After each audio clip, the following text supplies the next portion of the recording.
Hey guys, Atreyu is back. I do hope you all are doing well. So in today's video, we are going to be asking the question, should people with dreadlocks, people like me, be making YouTube videos?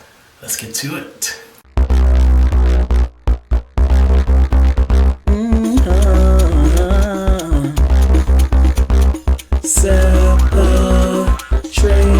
Atreyu is back, yeah.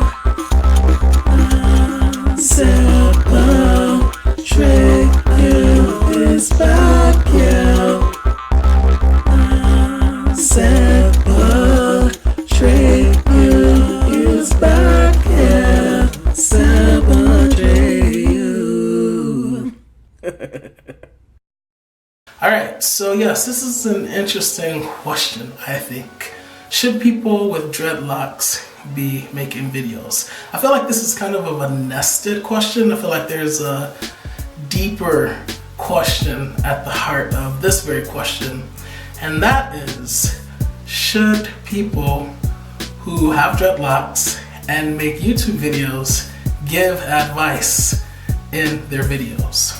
So before we think about this for a second, on the surface you can immediately say no, definitely not. People should not give lock advice because everyone's hair is different and there's no guarantee that what you're telling people is going to work for them.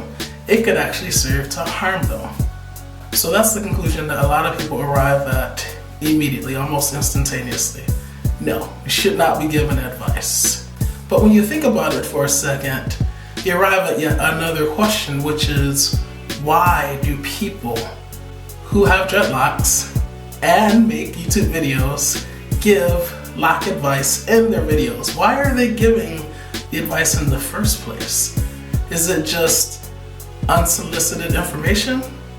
Or is it more the case that they're giving advice in their videos, one, because they're trying to be helpful, they found things that work for them and they want to shout it from the mountaintops to help other people because they actually care about other people? And two, maybe they're getting bombarded, inundated with questions from other people who have locks, who are just starting out. And so maybe those people think, hey, it's a good idea for me to just make a video and address this topic. It's much quicker than answering the same questions over and over again, especially if you have a lot of subscribers. Who has time, and not in a mean way, but who has time to respond to the same questions over and over again, especially if you have a lot of subscribers. Like, there's just not that much time in a day, and you do have a life outside of YouTube, at least I hope you do. So then that takes me to a place where I am forced to consider education versus experience. What do I mean when I say education versus experience? Now, when I say education, I'm referring to someone who has actually studied hair through the pursuit of a cosmetology degree. They know hair and they know the variations of hair, I would assume. That versus experience. Say you take someone like, yeah, I'm doing it, Mass, formerly 777 Naturals, but now Mass Naturals, who has had her locks for 19 years, that experience. Or you take someone like Yanni the lockologist, or you take someone like Queen Abike Idowu. All of these heavy hitters who have been in the lock game for years and years and years have tons of experience. How do you compare studying it versus living it, in a sense? Is experience as valuable as education? Which one do you value more, respect more? Coming out of a person's mouth, which person are you more willing to believe? Someone who has experience or someone who is educated on the subject?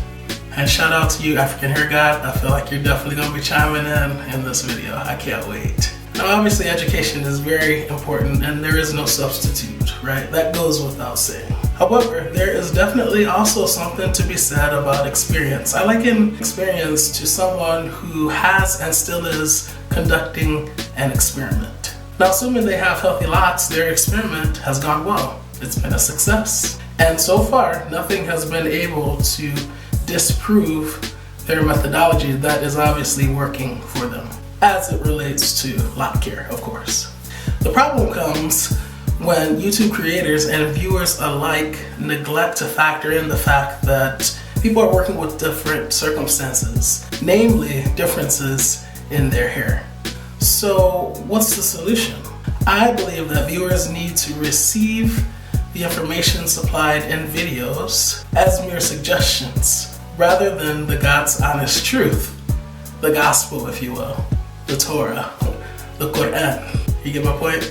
I also think viewers need to let common sense and their own experiences dictate their actions.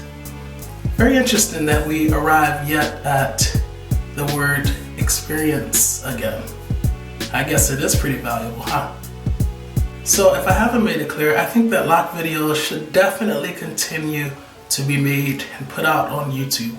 I think they're very helpful in a myriad of ways. One way is that they help people who have similar conditions, maybe a similar hair type, or they live in a similar climate and they have the same hair type, or they're just basically working with a lot of the same variables. I think that videos can be very helpful in that sense. Perfect example is the fact that Yanni made a video one day. Granted, it was poor quality, but she made a video talking about the braid technique. That was something that I definitely needed to see.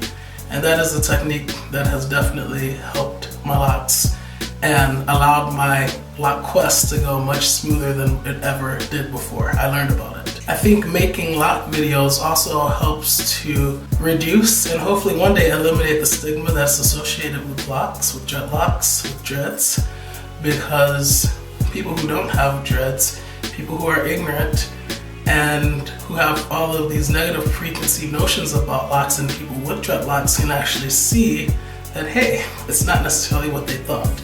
They see someone washing their locks, or they see lockers taking pride in their hair and seeing the extent to which they go through to have a healthy set of locks, then I think that will serve to discourage those falsities that they are more than willing to subscribe to, because who else is going to enlighten them if not us? At the end of the day, the onus is on the viewer to make sound decisions with the information that is supplied on YouTube.